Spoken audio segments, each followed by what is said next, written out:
No one tells you that real beginnings rarely look like beginnings. They don't always arrive with fireworks, clarity, or declarations. Sometimes they slip in quietly, on a morning that looks like all others. There was a different feeling in those early hours. Not loud, just honest. And I wasn't moving quickly anyway. My body had other plans. I didn't choose the pause, but maybe I needed it. So I slowed down, not out of discipline or inspiration, but because my body whispered for gentleness, and I finally listened.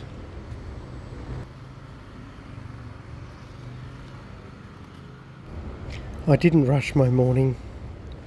I let it arrive. And for once, that was enough.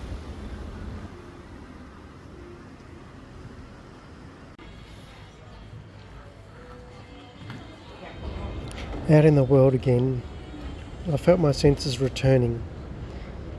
Textures, colours, voices, life happening all around me.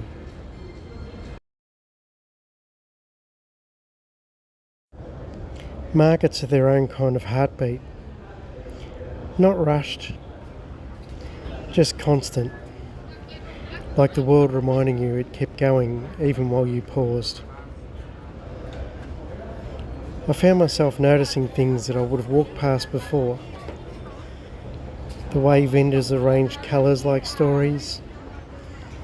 The way strangers speak with their hands. The way everyday life doesn't need meaning to still be beautiful. Maybe healing isn't hiding. Maybe it's letting the world touch you again without needing to protect every part of yourself. I didn't buy much, but something in me felt less, empty. Like tiny pieces of colour were stitching themselves back into me. And even as I wandered through the new places, a quiet part of me stayed connected to what I'd left in Bangkok. To him.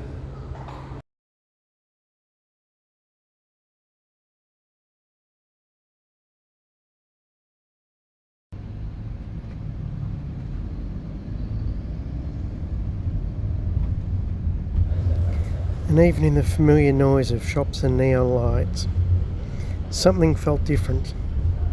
It didn't feel like a distraction. It felt like I was slowly returning to myself. I didn't come here to escape, but something in me was ready to change.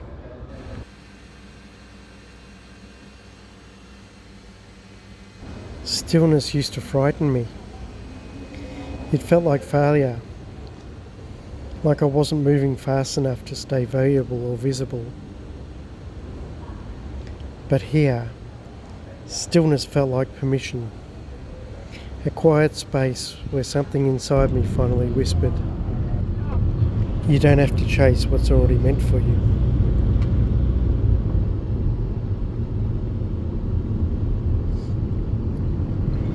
I realised I spent so much of my life trying to prove that I was enough.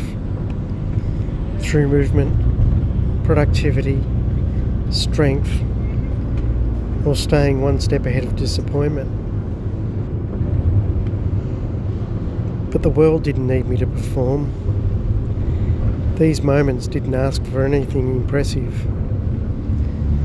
They just wanted me present, honest, unarmoured. It's strange how silence can feel like a mirror, showing you parts of yourself you didn't know you were still carrying.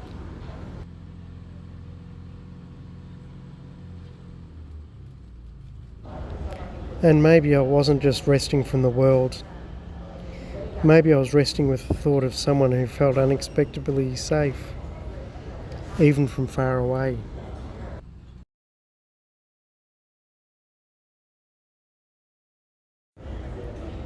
Sometimes connection doesn't make a sound.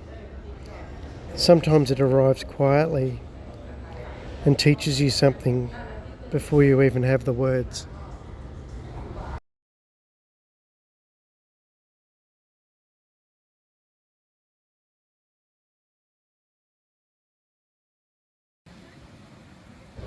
The waves were rough at first, mirroring a part of me that I hadn't spoken out aloud.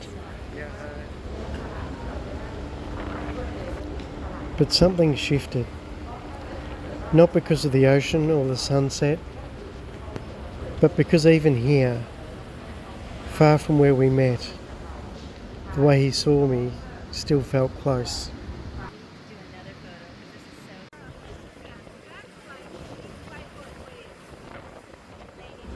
It surprised me how a feeling could follow me without trying to pull me back or tell me what it should do. Some goodbyes don't happen in airports or messages. Sometimes they happen quietly inside the parts of you that finally feel safe enough to feel.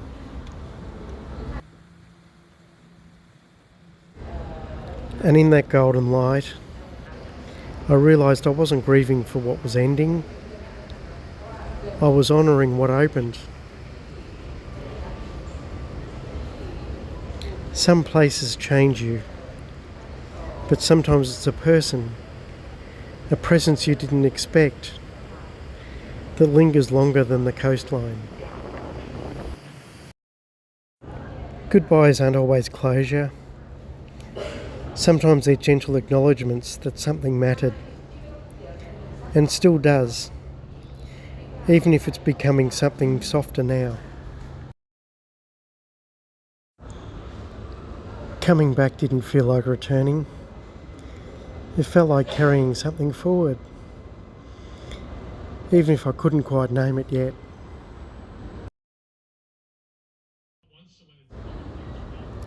Not just what the place gave me,